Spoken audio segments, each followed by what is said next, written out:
नमस्कार मित्रांनो, स्वागत आहे आपल्या किसान मित्र युट्यूब चॅनलमध्ये. चॅनलच्या माध्यमातून आपल्यासाठी घेऊन आले मोठी अपडेट. राज्यातील महत्त्वाच्या बाजारपेठेतील आजचा टोमॅटो बाजारावर, नाशिक टोमॅटो बाजारावर, पुणे टोमॅटो बाजारावर, मुंबई टोमॅटो बाजारावर, अहिल्यानगर टोमॅटो बाजारावर, नागपूर टोमॅटो बाजारावर गेल्या काही दिवसांपासून आपण बघितलं तर टोमॅटोच्या दरामध्ये मोठी चढ उतार झाली आहे. चला तर पाहूया राज्यातील महत्त्वाच्या बाजार समिती. पहिली बाजार समिती जी आहे पनवेल, 800 क्विंटल आपले 3000 ते 4000 रुपये प्रति क्विंटलचा बाजारभाव.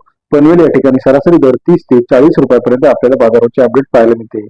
तसे राज्यातील इतर महत्त्वाच्या ठिकाणांमध्ये बघितलं, मुंबई 3040 क्विंटल वाकले 1000 ते 3000 रुपये प्रति क्विंटलचा बाजारभाव. मुंबई बाजार समितीमध्ये सरासरी दर 10 ते 30 रुपयापर्यंत बाजाराची अपडेट आहे.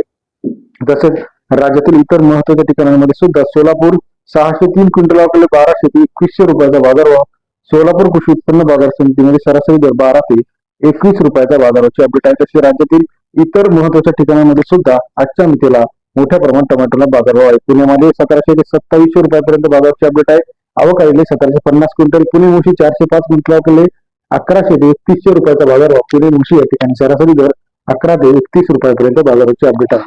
तसेच राज्यातील इतर महत्त्वाचे नागपूर 1006 क्विंटल वाकले 1500 ते 2500 रुपयाचा बाजारभाव. नागपूर कृषी उत्पन्न बाजार समिती सरासरी दर 15 ते 25 रुपयापर्यंत बाजाराची अपडेट आहे. इतर महत्त्वाच्या ठिकाणांमध्ये आपण जर बघितलं तर बाजारामध्ये रावरी असेल, संगमनेर असेल, अहिल्यानगर असेल, इतर महत्त्वाच्या ठिकाणांमध्ये सुद्धा 10 ते 20 रुपयाचा बाजाराची अपडेट आहे. सरासरी बाजारभाव 20 ते 30 रुपयापर्यंत बाजारभाव वाढण्याची शक्यता येत्या 2 ते 3 दिवसामध्ये आपल्याला पाहायला मिळते. नमस्कार मित्रांनो, व्हिडिओ आवडल्यास लाईक करा.